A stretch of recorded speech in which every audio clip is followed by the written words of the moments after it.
So next നമ്മളിപ്പോ attitude scale കണ്ടു. നമ്മളിപ്പോ പഠിച്ചുകൊണ്ടിരിക്കുന്ന ടോപ്പിക് എന്താണ്? അഫക്റ്റീവ് ഡൊമൈനിന് വേണ്ടിയിട്ടുള്ള ടൂൾസ് അല്ലെ, അസസ്മെന്റ് ടൂൾസ് ആണ് പഠിച്ചുകൊണ്ടിരിക്കുന്നത്. സോ അതിൽ നമ്മൾ ആദ്യം കണ്ടത് എന്താണ്? ആറ്റിറ്റ്യൂഡ് സ്കെയിൽസ് ആണ്. ഇനി നമ്മൾ ഡിസ്കസ് ചെയ്യാൻ പോകുന്നതാണ് എന്ത്? Motivational scales. Okay, so motivation എന്ന് പറഞ്ഞാൽ തന്നെ എന്താണ്? മോട്ടിവേഷൻ എന്ന് പറഞ്ഞാൽ നമുക്ക് ഉള്ളിൽ നിന്ന് ഒരു ആഗ്രഹം വരിക അല്ലെ, എന്തെങ്കിലും ഒന്ന് ചെയ്യാനായിട്ട് നമുക്ക് സ്വന്തമായിട്ട് ഒരു ഇന്റേണൽ ഫോഴ്സിനെയാണ് നമ്മൾ മോട്ടിവേഷൻ എന്ന് പറയുന്നത്. അപ്പൊ motivation is a process of arousing, maintaining and controlling interest in a goal directed pattern of behavior. അപ്പം നമുക്ക് ആ ഒരു ഇൻട്രസ്റ്റ് വരിക മാത്രമല്ല, ആ ഇൻട്രസ്റ്റ് എന്ത് ചെയ്യണം? നിലനിൽക്കുകയും വേണം, ഒരു ഗോൾ ഡയറക്റ്റഡ് ആയിട്ടുള്ള ഒരു ബിഹേവിയറിന് കാരണമാകുകയും വേണം. സോ ഇങ്ങനെ വരുന്നതിനെയാണ് നമ്മൾ എന്ത് പറയുന്നത്? മോട്ടിവേഷൻ എന്ന് പറയുന്നത്. അപ്പൊ ഏതൊരു ബിഹേവിയർ എടുത്താലും, അതിപ്പോ ലേണിംഗ് ആയിക്കോട്ടെ, അല്ലെങ്കിൽ എന്തെങ്കിലും കാര്യങ്ങൾ ചെയ്യുന്നതായിക്കോട്ടെ, ഈവൻ ഒരു ക്രൈം എടുത്താൽ പോലും നമ്മൾ എന്ത് കാണുന്നുണ്ട്? ആ ഒരു കാര്യം ചെയ്യുന്നതിന് എന്തുണ്ട്? അതിന്റെ പിന്നിലൊരു മോട്ടിവേഷൻ ഉണ്ട്. ഓക്കെ, സോ മോട്ടിവേഷൻ എന്ന് പറയുന്നത് വളരെ ഇമ്പോർട്ടന്റ് ആയിട്ടുള്ളൊരു ഫാക്ടർ തന്നെയാണ്. പിന്നെ എന്താ പറയുന്നത്? Important reason. നമുക്കിപ്പോ നമ്മൾ കുട്ടികളുടെ പഠിത്തം നോക്കുകയാണെങ്കിൽ ചില കുട്ടികൾക്ക് ഉണ്ടാവും നല്ല പൊട്ടൻഷ്യൽ കുട്ടികളാണ്, പക്ഷെ ആ കുട്ടികൾക്ക് എന്താണ്? ആ ഒരു ലെവലില് അച്ചീവ്മെന്റ് ഇല്ല. എന്തുകൊണ്ടാണ് അങ്ങനെ ഒരു ലെവൽ അച്ചീവ്മെന്റും പൊട്ടൻഷ്യലും തമ്മിലൊരു ഡിഫറൻസ് വരുന്നത്? ആ കുട്ടി ആ ഏരിയയിൽ ഇനഫ് മോട്ടിവേറ്റഡ് അല്ലാത്തതുകൊണ്ടാണ് എന്നാണ് പറയുന്നത്. ഓക്കെ, സോ നല്ല മോട്ടിവേഷനോട് കൂടി കുട്ടി വർക്ക് ചെയ്യുമ്പോഴാണ് ആ കുട്ടിയുടെ ഫുൾ പൊട്ടൻഷ്യലിൽ ആ കുട്ടിക്ക് എന്ത് ചെയ്യാൻ പറ്റുക? അച്ചീവ്മെന്റ്സ് ചെയ്യാൻ പറ്റുക. ഓക്കെ, ഇനി ഈ മോട്ടിവേഷൻ എന്ന് പറയുന്നത് it is shaped by 3 factors. 3 factors ആണ് ഈ മോട്ടിവേഷനെ ഷേപ്പ് ചെയ്യുന്നത്. First is aspiration, second is expectation and third is satisfaction. അപ്പൊ ആസ്പിറേഷൻ എന്ന് പറഞ്ഞാൽ എന്താണ്? ആസ്പിറേഷൻ എന്ന് പറഞ്ഞാൽ നമുക്കത് കണ്ടാല് ചെയ്യാൻ തോന്നണം അല്ലെ. എന്ത് കാര്യമായിരിക്കും നമുക്ക് ചെയ്യാൻ തോന്നുന്നത്? നമുക്ക് ചലഞ്ചിങ് ആയിട്ട് തോന്നുന്ന ഒരു കാര്യമായിരിക്കും നമുക്ക് ചെയ്യാൻ തോന്നുന്നുണ്ടാവുക. So there should be what? Aspiration to do a particular task. അതുപോലെ തന്നെ ഇമ്പോർട്ടന്റ് ആണ് എന്ത്? എക്സ്പെക്ടേഷൻസ്. എക്സ്പെക്ടേഷൻസ് പറഞ്ഞാൽ എന്താണ്? നമ്മുടെ ഒരു ലെവൽ സെറ്റ് ചെയ്യുക അല്ലെ, എക്സ്പെക്ടേഷൻ ഗ്രൗണ്ട്സ് നമ്മൾ സെറ്റ് ചെയ്യുക. അപ്പം എന്താ എക്സ്പെക്ടേഷൻ നമ്മൾ വെക്കുന്ന ആ ഒരു എക്സ്പെക്ടേഷൻ എന്തുമായിരിക്കണം? അച്ചീവബിൾ എക്സ്പെക്ടേഷൻസ് ആയിരിക്കണം. അതേപോലെ നമുക്ക് അറ്റൈനബിൾ ആയിട്ടുള്ള റിയലിസ്റ്റിക് ആയിട്ടുള്ള ബെഞ്ച് മാർക്സ് വെച്ചിട്ട് നമ്മൾ എന്ത് ചെയ്യാം? നമ്മൾ അതിനു വേണ്ടിയിട്ട് ആ ഒരു ബെഞ്ച് മാർക്സ് അല്ലെങ്കിൽ ആ ഒരു ഗോൾസ് അച്ചീവ് ചെയ്യാൻ വേണ്ടി വർക്ക് ചെയ്യും. ഓരോ ഗോൾ അച്ചീവ് ചെയ്യുമ്പോഴും നമുക്ക് എന്ത് കിട്ടുന്നുണ്ടാവും?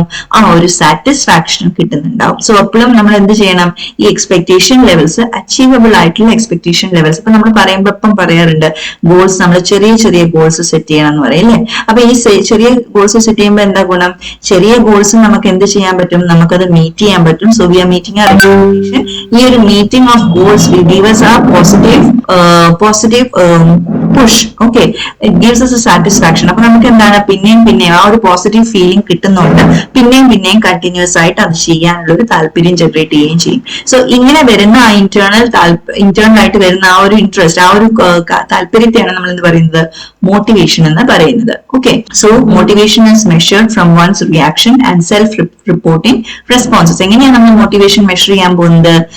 ഒരാളുടെ റിയാക്ഷനിൽ നിന്നും, അതേപോലെ തന്നെ എന്താണ് അയാൾ തന്നെ തരുന്ന റെസ്പോൺസസ് നിന്ന് അല്ലെ. റിപ്പോർട്ടിംഗ് ആയിട്ട് എന്ന് പറയുമ്പോൾ ക്വസ്റ്റ്യനെയർ ആവാം, അല്ലെങ്കിൽ എന്താ പറയാ ചെക്ക് ലിസ്റ്റ് ആവാം.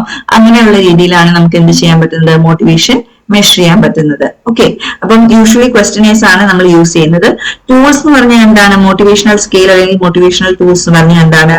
അതായത് നമ്മുടെ ലെവൽ ഓഫ് മോട്ടിവേഷൻ, നമ്മുടെ നല്ല ഏതൊരു കുട്ടിയുടെയും level of motivation in a particular subject, അതിനെ നമ്മൾ മെഷർ ചെയ്യാനായിട്ട് യൂസ് ചെയ്യുന്ന ഇൻസ്ട്രുമെന്റ്സിനെയാണ് നമ്മൾ എന്ത് പറയുന്നത്?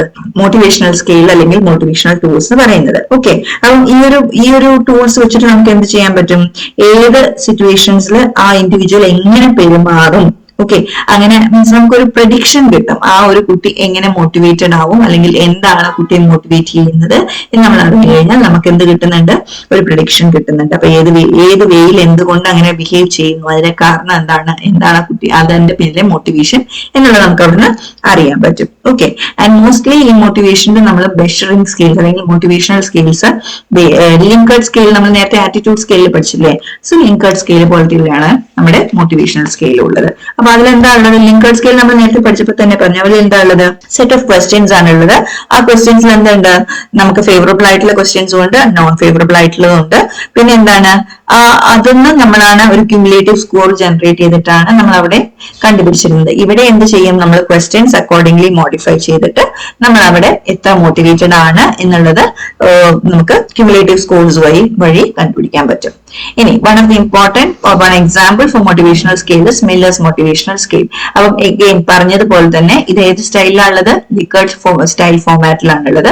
സോ ലിക്കർട്ട് ഫോർമാറ്റിൽ എന്താ ഉണ്ടായിരുന്നത്, കുറെ സ്റ്റേറ്റ്മെന്റ്സ് ഉണ്ടായിരുന്നത്, ക്വസ്റ്റ്യനെയർ പോലത്തെ സ്റ്റേറ്റ്മെന്റ്സ് ഉണ്ടായിരുന്നത്. അപ്പൊ ഈ സ്റ്റേറ്റ്മെന്റ്സിനോട് എങ്ങനെയാണോ നമ്മൾ റെസ്പോണ്ട് ചെയ്യുന്നത്, അതിൽ നിന്നാണ് നമ്മൾ എന്ത് കണ്ടുപിടിക്കാൻ പോകുന്നത്, ഏത് ലൈനിലേക്കാണ് മോട്ടിവേഷൻ അല്ലെങ്കിൽ എന്താണ് ആ ഡ്രൈവ് ടു സക്സസ് എന്ന് കണ്ടുപിടിക്കാൻ പോകുന്നത്.